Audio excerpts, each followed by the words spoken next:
Phronesis. Practical Wisdom with Scott Allen. Hello, I am Scott Allen, and thanks to my daughter Kate for developing the intro to the Practical Wisdom for Leaders podcast, where we offer a smart, fast-paced discussion on all things leadership.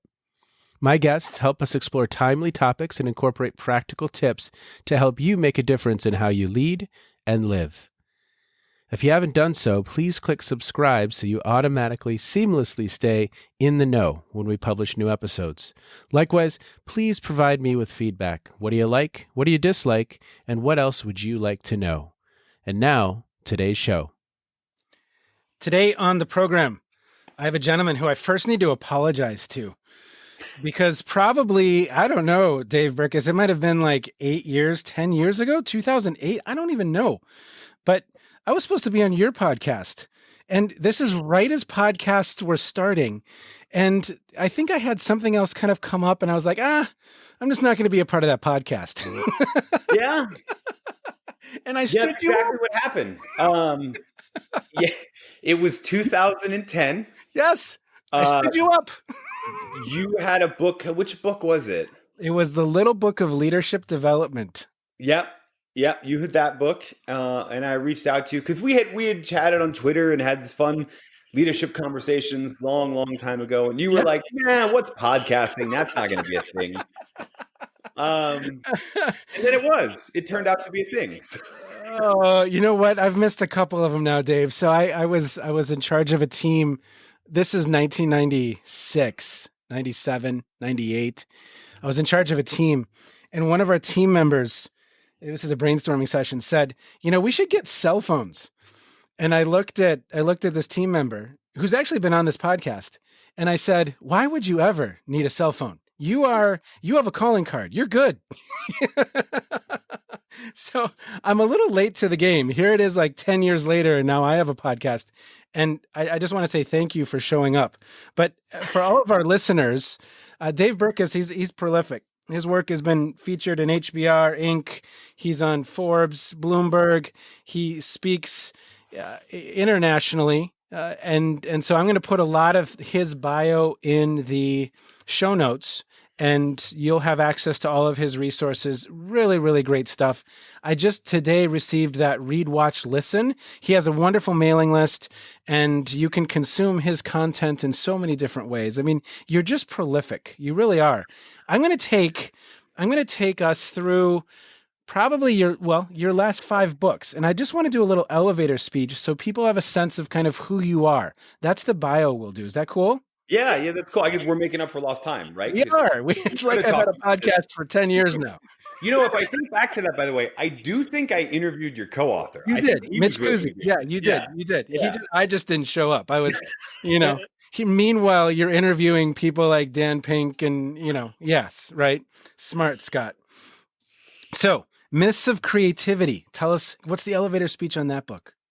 Yeah, well, the stories that we tell ourselves are true, even if they're not true, right? The stories, the things that we tell ourselves about how the world is supposed to work, how organizations are supposed to work, how leadership is supposed to work, how creativity is supposed to work, affect how we see that, right? You and I know that from psychology buffs as confirmation bias, but that's the way I like to phrase it, right? Nice. And in the case of creativity, there are a lot of stories that we tell ourselves that often we tell ourselves to let ourselves off the hook. Stories like the eureka myth, right? That these great ideas come from somewhere and they arrive at us and we have this eureka moment, which is a way of taking yourself off the hook, because if you don't have the inspiration, you don't have to do anything, right?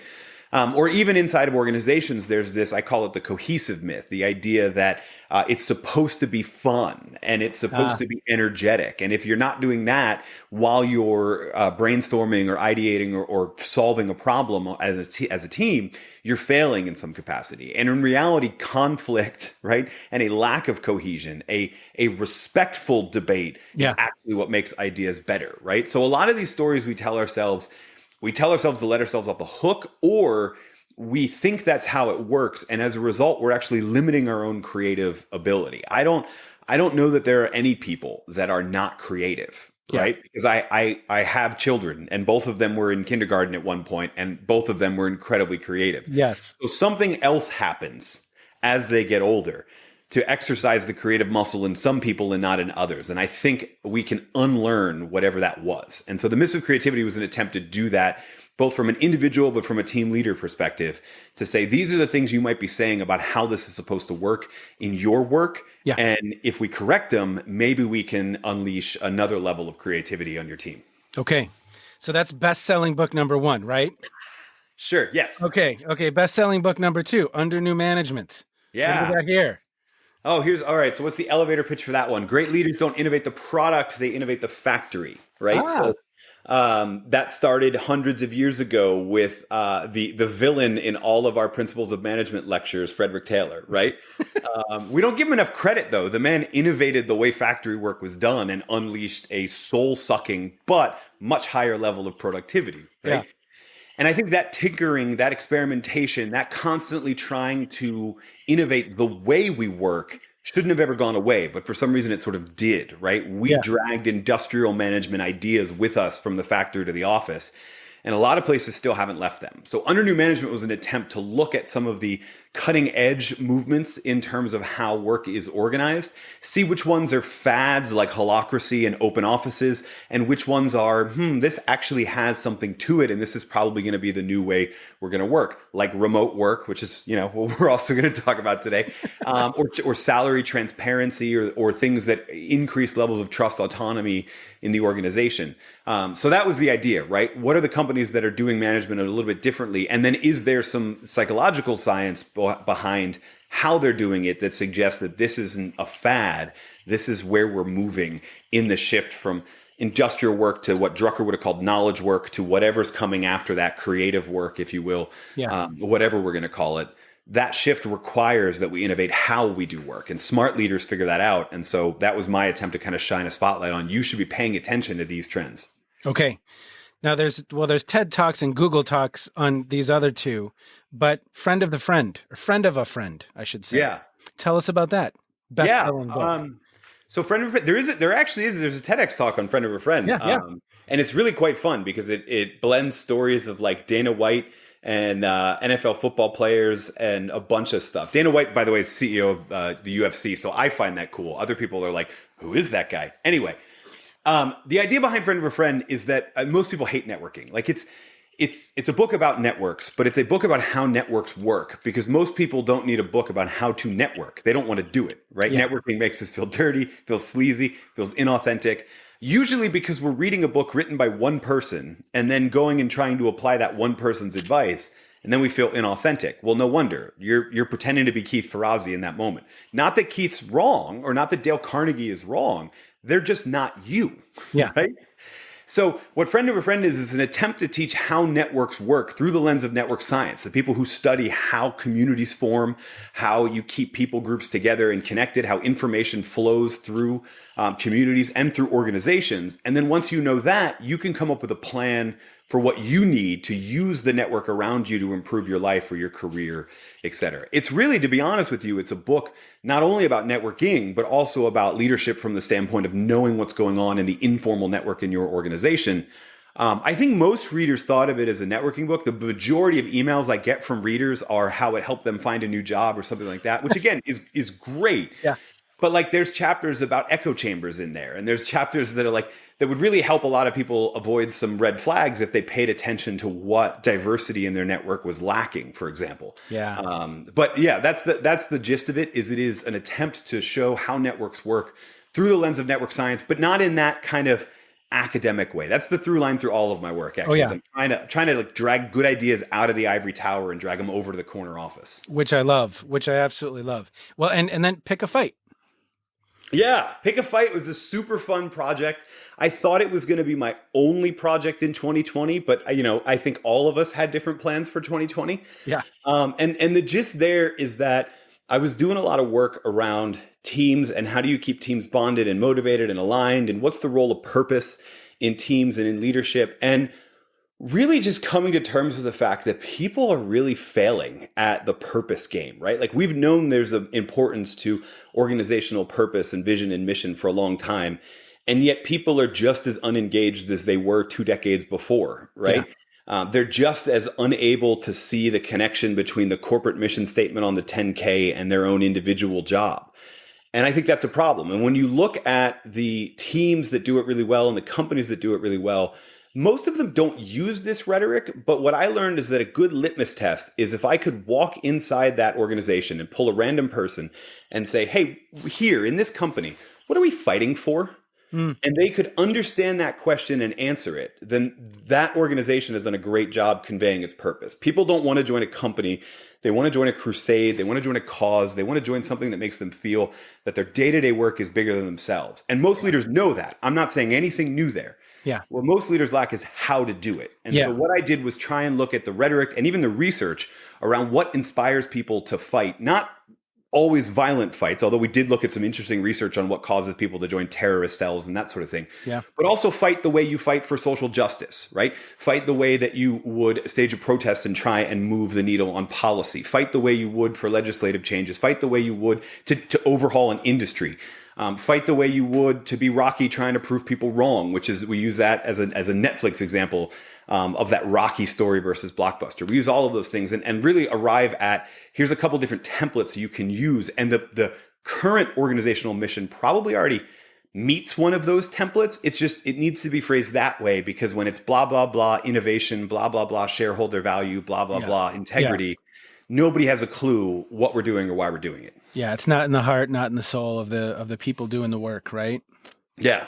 Yeah. So that was an audiobook that came out audio only. It was a cool project we did with Audible. Came out in February of 2020. The idea is that more and more leaders are listening and consuming content via audio on their commute, on their drive in or the subway ride into work. And so why not put it just in that format that they would love? Yeah. And so we launched it in that format the last day of February 28th, actually second to last day because it was a leap year, February 28th. And about a week later, the world ended and everyone's commute stopped and nobody listened to audiobooks for like 6 weeks. So that was a really interesting one to try and market. And as a result, it's become this little I don't ever want to compare myself to this, but it's sort of like my Rocky Horror Picture Show, right? It's sort of that little cult thing that there's a much smaller percentage of the readership community has actually read Pick a Fight, but those that do love it, right? So you should totally get it and listen to it. The whole audiobook's only like 2 hours long. Yeah. But for an obvious reason, it didn't really get the resonance that anything else did, because some pretty crazy stuff happened the rest of 2020. Well, I want to get to 2020, Dave, but what I want to get to first, you're prolific, and you have been for decades, right? Well, decade. Let's be fair. Well, before that, you're earning your Ph.D., my friend. All right. Right? And teaching at a university and on faculty. And I mean, it's what's driving you? It's just really interesting, because as I watch you from afar, I receive your emails, I follow you on social media. You're just productive. I mean, you are so productive. There's few people as productive as you. Yeah. And you've been dripping that on me for about a decade, which is brilliant. But talk about that. Talk about your process. Yeah, well, I think it's a dash of attention deficit hyperactivity disorder, a dash of narcissism, and then a heaping tablespoon of wanting to make work not suck. That's actually how I ended Pick a Fight, was like sort of the distillation of why I do all of this work, is that I think work is too important to drain as many people as it does. I think the experience of being on a team and going to work is such a huge percentage of our calendar, no matter where we do it. Oh, yeah. But it's such a huge percentage of our calendar that, and it touches so many other areas of our life that I don't think we can afford to just put up with the idea that only 2 out of 10 people have jobs that they would label callings and are highly engaging. I don't accept that. I think that's a tragedy, right? I'll tell you. So I'll tell you a story. The big distillation of that for me happened actually after Pick a Fight. When the world ended, COVID happened. My wife is an ER doctor. Okay. And so we were front lines of all of it. I mean, I remember early March hearing the reports. I drove to Sam's Club and dropped like $500 on frozen foods because I was convinced that she was going to get it in the next week. And then we were all going to get it and self-isolate for like a month, right? Yeah. This was back when we had no idea what quarantine schedules were or whatever. This is early March. Yeah.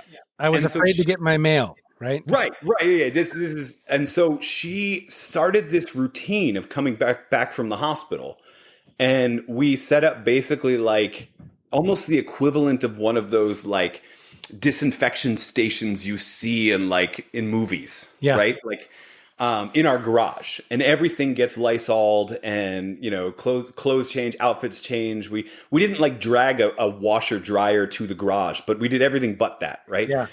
Um, and I had a realization after watching this process for like 3 weeks that she's doing that to protect the rest of her life from this virus, right?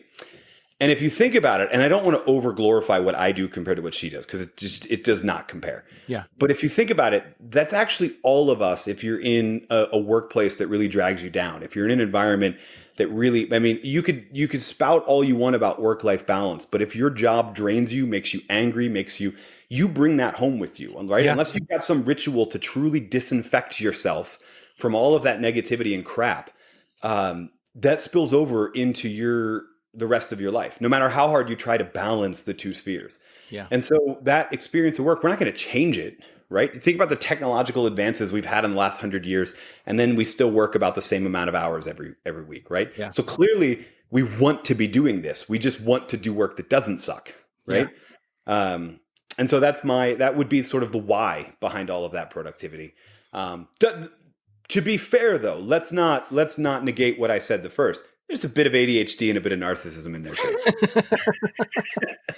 Tell me, can you think of an organization or a few organizations that do a good job? If you look at the holistic body of work, mm-hmm.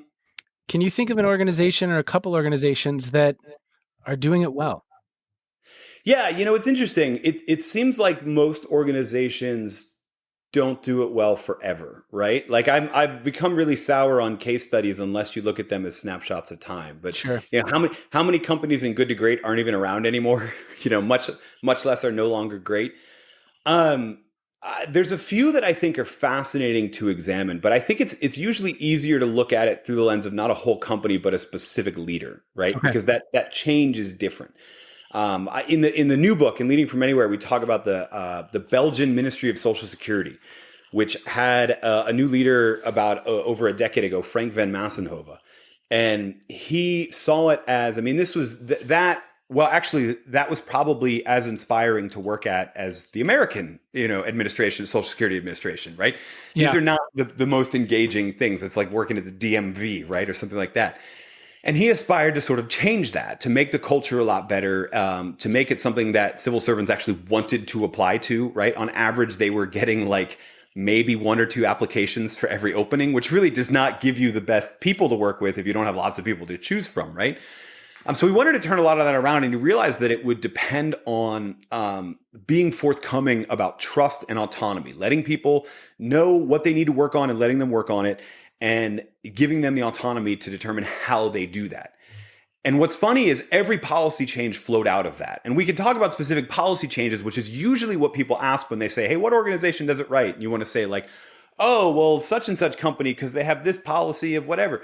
But I think that's the different thing. I think it takes that shift of flipping towards trust and autonomy. Wow. And that created a largely remote workforce where it's what I would call a work from anywhere workforce, where employees are there maybe 20% of the time at any given time. It created a more efficient workplace. People weren't gaming the system, trying to get every little expense made. It created a more gender balanced workplace, which there wasn't even a formal gender balance program, but it became one of the most integrated and inclusive arms of the Belgian government, simply because they gave that trust and autonomy and that flexibility. So I usually like to cite that example, not only because it's government, right? Which proves you can do it anywhere. Because if you can make it work in government, you can make it work anywhere. But also that's the problem first. People often come to me and go, because I did the big TED talk was about salary transparency, and they go, how transparent should we be? And like, well, how trusting are your people now? Like, there's a bigger problem we need to solve first in almost every case. And now with work from anywhere, people are like, oh, what spying software should we use? Buddy, if you can't trust your people to do your work, you screwed up a long time ago, and it doesn't matter what software you use to monitor them, right? So I like to use that example We talk about it in Leading from Anywhere. There's a great little book by two Danish friends of mine called The Corporate Rebels. These two like 20 somethings that quit their jobs and just went on this. I don't know who bankrolled them on this, by the way, but just went on this world tour of visiting like 100 different companies and organizations that were doing work differently and chronicling their lessons. And that's where I first heard about the Belgian Social Security thing. But the more I research him and watch his stuff and read his stuff, it's just a fascinating example.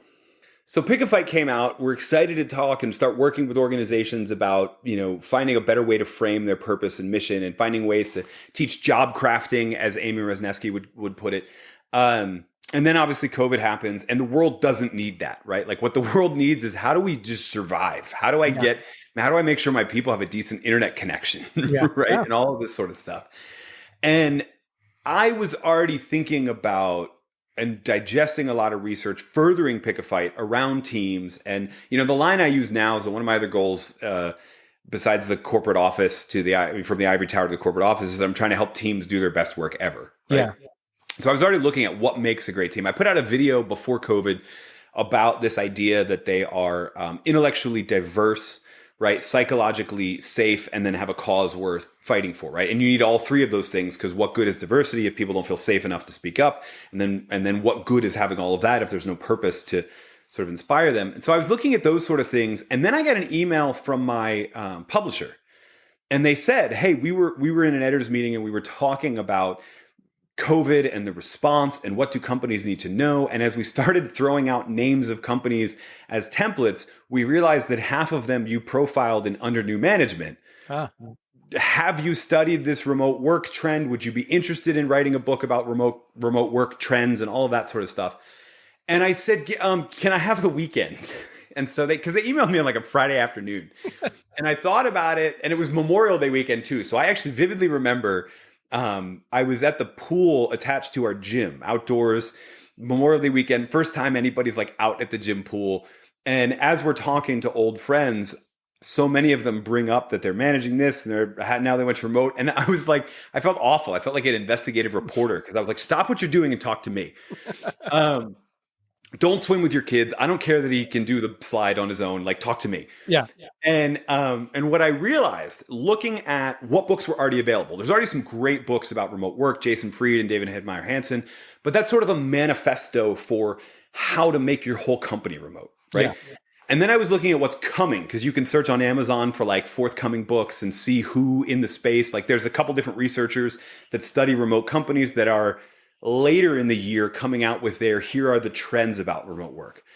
But I said that my conversations that day, and then also my gut instinct based on the hole in the market, is that there isn't a manual for, I'm a mid-level manager at a 1,000-person organization that just went remote. What the heck do I do? Yeah. Right?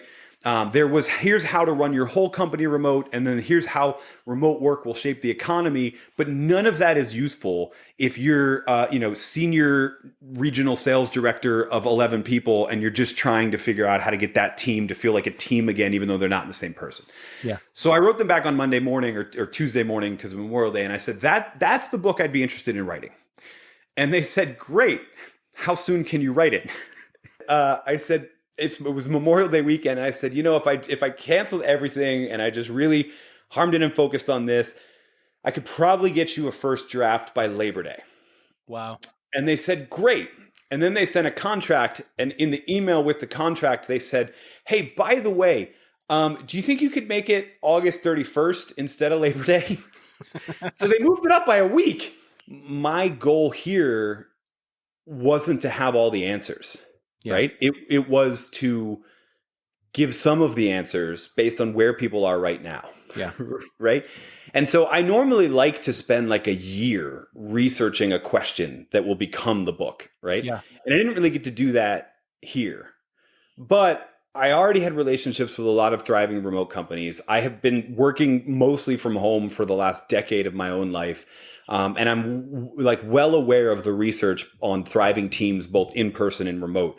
And so I felt like, okay, we've got enough here to put something together that I think would be useful and helpful. And in reality, as I started writing the book, a bigger realization came to mind to where I didn't feel pressure to write I call it the essential guide to managing remote teams, but the big title is Leading from Anywhere, because I think that's where we're headed. And that realization came in July, late June, early July, as I was writing the book, is that we're going back to the office, but not all of us and not all at once.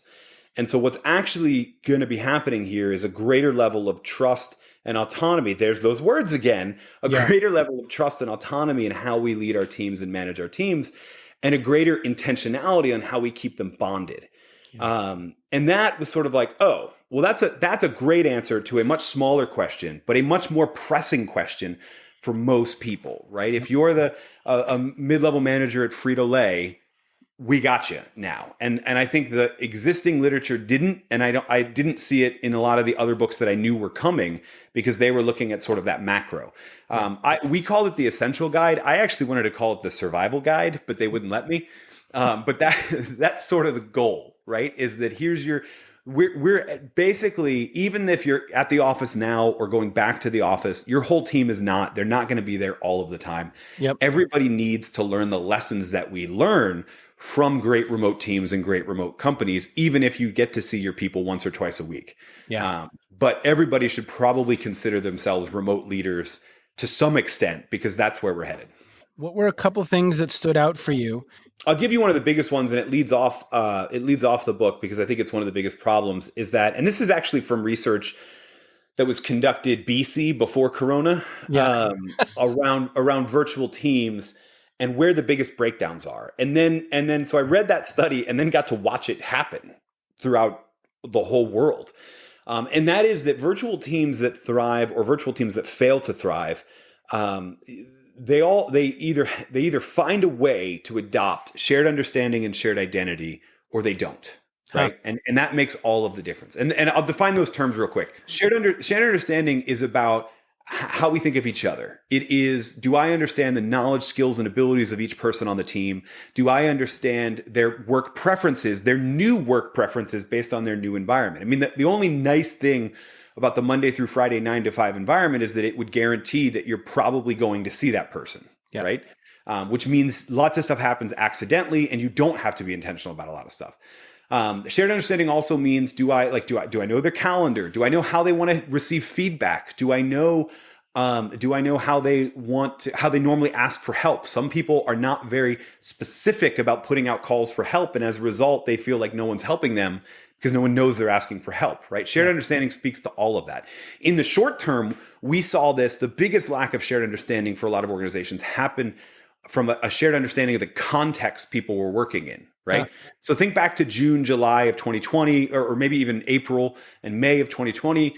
I'm lucky enough to be recording this and working most days from about a 10 by 10 room in the basement of my house. It's quiet, even though my kids just came home from school. I heard them, you didn't hear them, right?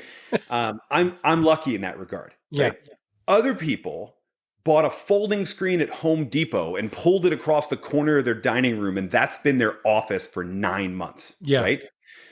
As a team leader, I have two very different expectations of those two different people, right? And as a member of that team, I have two very different expectations. And if I just take the time to understand the context, the whole relationships becomes more effective, right? So shared understanding is that big one that I think a lot of organizations struggled with and still do in the early days.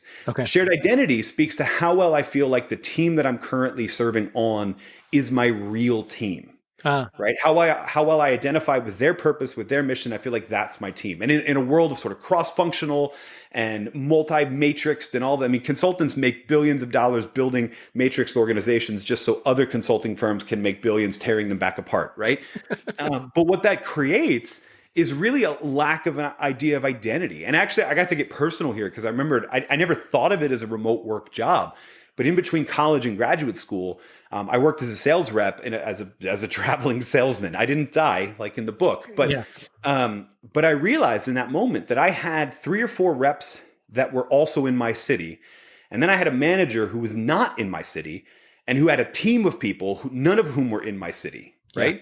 So which one's my team? Right? Is my team the people that report to my manager, or is my team the 2 people that live in the same city as me? So I know if I need help, they're the ones that'll help me, right? Shared identity sort of speaks to that idea. Yeah. And I think this is where we're headed. This is the big pitfall we're headed for in 2021 as people start to come back to the office at different paces.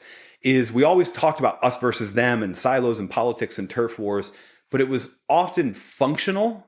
I think we're headed for a world, if we're not paying attention to it and are deliberate about building community and identity, we're headed for a world of sort of us versus them, co-locateds versus remoters, right? And the more co-located you are, the more you feel like those are the real employees and these remoters are something else. And that's going to be a huge problem, not only because top talent doesn't want to be at the office from 9 to 5, Monday through Friday anymore, but also just because things will break down. So that shared identity piece is I think the future thing to look out for. How are you going to make sure that no matter where your team is, they feel like this is the team and it doesn't matter where we're located, we're all working together alone.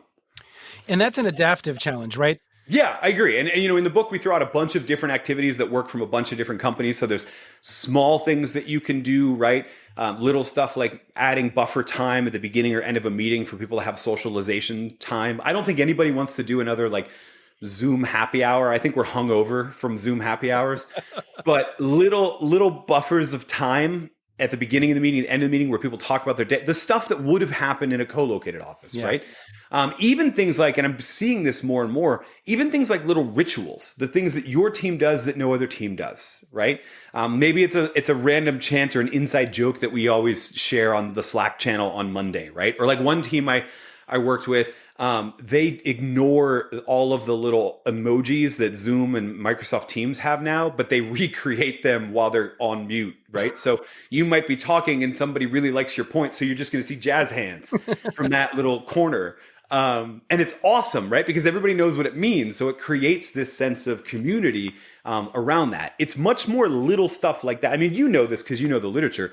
The ropes courses and the trust fall stuff never really built teams anyway.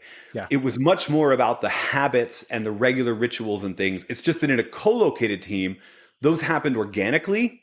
Now we need to be a bit more deliberate about it. But there is no one prescription, do this and your team will feel like a team.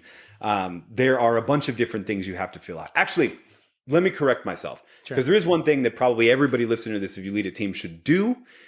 And that is an exercise that I call a team working agreement, which is basically it's sort of like our rules for how we're going to conduct business over the next 6 months or whatever. And this is, most teams have this or can flush this out when they're co-located non-verbally. But now we need to be much more deliberate about it, because we can't rely on that storming, norming, forming stuff that Tuckman always wrote about. Yeah. So we need to have the conversation up front. Hey, what topics are for email? What topics warrant a simultaneous conversation like a Zoom call? Hey, how do we want to give each other feedback? How do we want to make requests for help? Yep. What's a reasonable amount of time to wait for a response to an email before you call someone? Yep. All of those little things that are often unstated. If they're left unstated, everyone's going to develop their own little rules. Yes. And it's much better to have that conversation. And what I encourage people to do is, as the leader, do that as a series of questions like what I just listed out. But when the team arrives at an answer, write it in the affirmative. So we agree that 24 hours is a reasonable amount of time to wait for an email, right? Yeah. And then you have your working agreement, or as I sometimes, when I'm feeling a little too patriotic, I call it the Declaration of Interdependence. But it's the same idea, right? These are our rules. And that can become a great document for not only just helping people not feel like they're out on their own or feel alienated for a reason that was really just misreading of someone's communication. It helps onboarding when a new member of the team comes on. Hey, these are our rules of the road. This is how we interact, right? It helps conflict resolution. It helps all sorts of stuff. So I would say that's the one thing I would tell you. I don't care what company you work for, what team you're on, do that. Everything you do after that to build a team is probably going to depend on the team. Well, I love it, because so much of our work in the presentation book, Online Presentations by Design, you're exactly right. So many of the norms are new. Should people be on camera? What's the expectation? What should I be wearing? And all of that was unspoken. And I've spoken with leaders who say, well, gosh, 40% of my people aren't even on camera. Well, have you had the conversation? Yeah. Have you set forth that contract as to can people be on a walk while they're listening to the Zoom? Is that okay? Or should I feel bad about that? And all of those norms and those expectations that we took for granted now have to be, and I love the word, in our book, we're using the word design. But I love the word intentionality as well, Mhm. because we have to be intentional about designing how it's going to work for us. So I love what you're saying. I love it. Yeah. Yeah. Well, thank you. I Yeah, love it that's too. great. I'm curious, actually, what did you decide on the video camera thing? Because in Leading from Anywhere, I basically came up with the rule of everyone on camera or no one on camera. In other words, there are times in the meeting, like when we're discussing, which should be the primary reason for the meeting anyway, not just the delivery of information that could have been an email or a video recording, right? But when we're discussing, everybody should be on camera, right? But there are times where nobody needs to be on camera except like the presenter, right? Yeah. And again, it's an intentionality thing, but that became sort of my rule, right? Because the worst thing that can happen is a discussion where only half the people are on camera, because you'll see the nonverbals of, like, you even told me before we started, if I do this, it means I'm going to jump in, Yeah. right? If you're not on camera, I can't see that. And especially like if you're not on camera and you're accidentally on mute, I can't hear you speak up either, right? Yeah. So in the discussion times, everyone, but that ended up being my rule, right? It's like everybody or nobody. I stole this from Basecamp and Jason Fried, and I think I stole it straight from the Remote book because it's brilliant. Yeah. It was the idea that in a meeting, and I think this is especially important as we move to this work from anywhere future, either the meeting is 100% in person or it's 100% virtual. In other words, it's no longer okay for 4 people in a conference room around one of those little, like, looks like a tarantula, but it produces sound. I don't even know what that's called. Speakerphone doesn't quite cover its level of intimidatingness. But we used to do that, right? Everybody around with the one. No, right? Yeah. If one person can't make it to the meeting, everybody go back to your office and jump on your computer, because we want a level playing field for the discussion. Yeah. Otherwise, power dynamics come into play. People self-censor. We don't even hear certain ideas. Our meeting is worse off. It's great if we can have 100% people in the meeting, but the second best thing is everyone on video, not half and half. That's actually the worst of the 3 possible options. Well, it makes me think of high flex, the model in higher education right now, where you have 4 people in the room and 7 people on Zoom, and it's intense. We didn't come up with a hard and fast rule. We just said, look, have the conversation, figure out what is applicable to your culture and what the norm is going to be, and have that be the norm. And I've had leaders say, look, I really value everyone being on full time. Yeah. I've had leaders say, look, I don't care if you're in a sweatshirt and your dog's in your lap, just be on camera. I want you on camera. I don't care. So it's interesting, because all of these new ways of being, really, we have to be intentional. We have to design how we're going to work moving forward. And I love your phrasing of to make work not suck. Right? Yeah. I mean, fundamentally, so here's the interesting thing about work, right? Fundamentally, I sometimes get to work with nonprofit leaders, right? And it's always really interesting because they say, oh, but it's so different because everyone here is a volunteer. And I always tell them the same thing, which is everyone in for-profit's a volunteer too, right? Like whatever our exchange is, an annual salary for my knowledge, right? An amount of time for my presence, whatever our exchange is, I opted into that exchange. You didn't force it on me, right? That's been illegal for like 100 years, thank God, 100 plus, right? So everyone is still that volunteer. And so I fundamentally believe that everybody who takes a new job, shows up excited to do that job. Yeah. And the role of a leader is don't screw that up, right? Yeah. So, and if you work in a sucky organization, then your job is human shield so that you protect those people from the rest of it, right? Yeah. But it's too important to what we do and what we opted in for to suck for so many people. Yeah. 2 out of 10? 2 out of 10? Yeah. So, that's using the Gallup engagement figures. And you and I could have a super nerdy conversation about what engagement metric is best, Gallup's versus other ones. It's actually probably 3 out of 10. In the United States, but worldwide it's 2 out of 10. And the interesting thing is it hasn't budged for 20 years, right?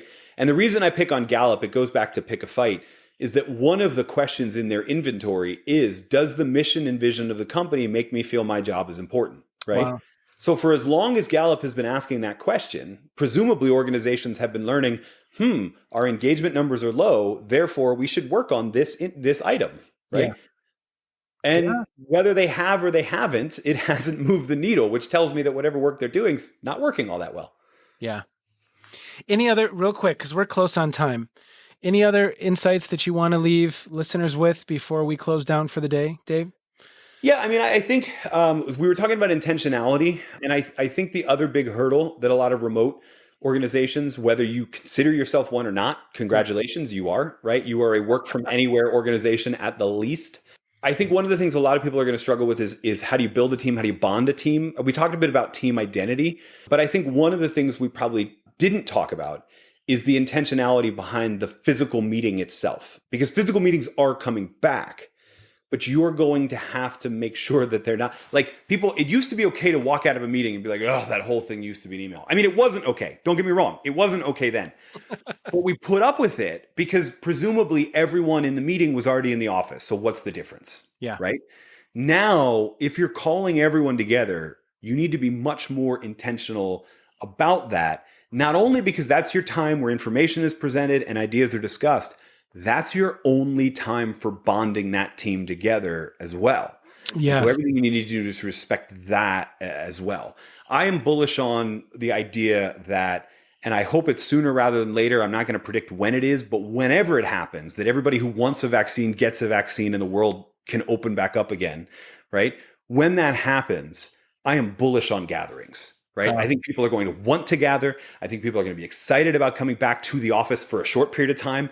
They're going to be, I mean, imagine taking that same 90-minute commute from 2019, but being excited about it because it's the one time a week you're going to see everyone. Yeah. And just like the first day at the job of a leader is don't screw that up. Because people are going to have excitement about that. But if we just go back to the normal drudgery of those meetings, the lack of intentionality of those meetings, the lack of respect for the fact that those are where people bond and develop nonverbal forms of communication that translate over. The poor design of those meetings sometimes. Exactly. All of that. If we're not intentional about that, then people are going to loathe even coming to the 20% of the time they have to be at the office. Yeah. Anyway. Such a beautiful puzzle, man. It's a beautiful puzzle. And it's an important puzzle because I would hope that people would have great passion and joy in their work. And it's sad. I mean, it's opportunity for people like you and me to do work to try and help figure out how to make those numbers shift. But it's a fascinating puzzle. And it's one of those things where, like, I'm not a naive optimist. I don't know that we'll get to 10 out of 10 ever. No. Right? But the bar is so low. Yeah. Right? Think about the gains if you go from 20% to 30%. Oh. Right? 50% gain on engagement. What does that mean for productivity, for the organization, for you and your level of stress as a leader? It just takes some level of intentionality. And I think it's foolish to assume that we didn't need to be intentional about the last 9 months. And some people think this, that we didn't need to be intentional because eventually we're all going back. Yeah. Right? That's done. That's over with. You do not send 70 million people to home to work for 9 months and then just be like, come on back. It doesn't happen. You said the word puzzle before. I mean, right? That's what we've all done with our calendars, with our lives. It used to be we had work right at the center of the puzzle and then we fit little stuff around the margins. Well, now it's much, for most people, for most knowledge workers at least, it's much more integrated. It's much more like a puzzle than ever before. They're not going to let you smash that and put your company back at the center of it. Most of especially your top talent, but most of your talent is not going to willingly go back to that. Sure. And so it takes some intentionality. We got to do that puzzle. Everybody should be considering themselves a remote leader now, even if you're lucky enough to get to see your people every week. Yeah, I love it. So tell me what you're listening to real quickly. What are you streaming, listening to? What content has you in awe right now?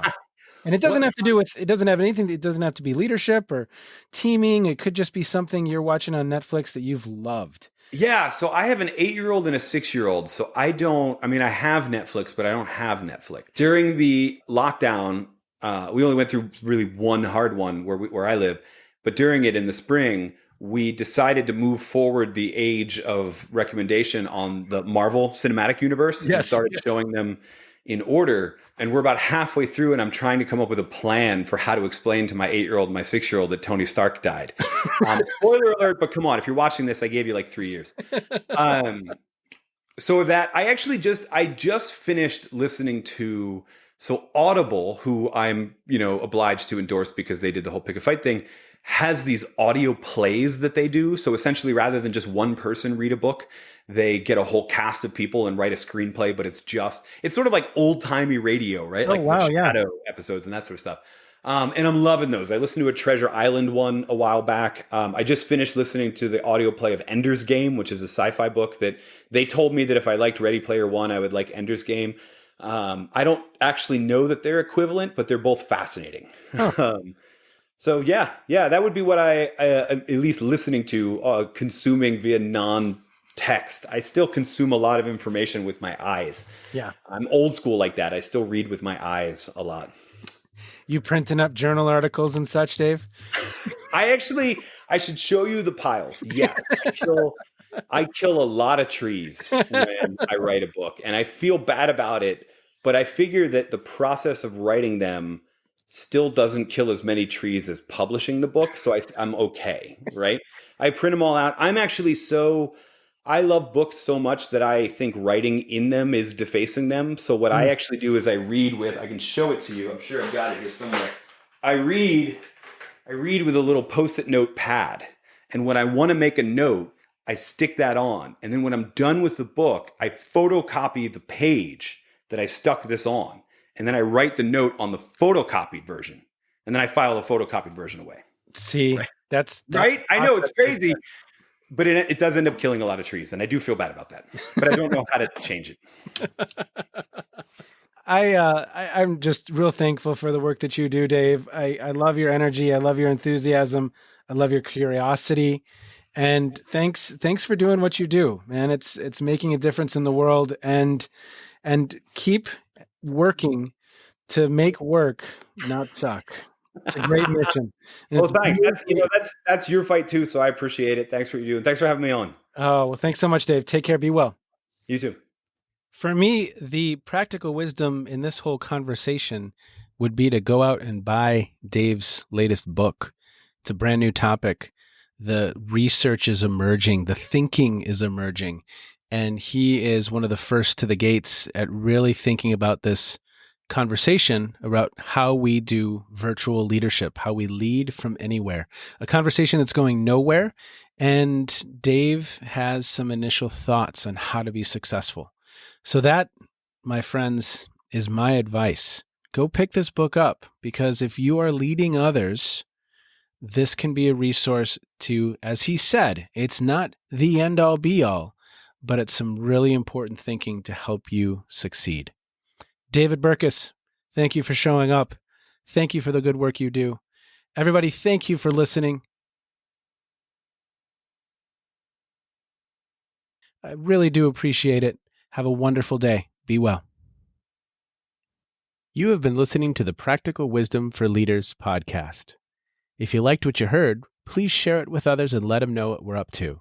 And one last quick reminder to click subscribe so you know when we publish new episodes. And of course, we'd love to hear your feedback. You can stay in touch with me by visiting www.scottjallen.net or any number of social media platforms. Be well, be safe, and make a difference wherever you are on this beautiful planet. And now, here's Kate's twin sister, Emily, with the outro.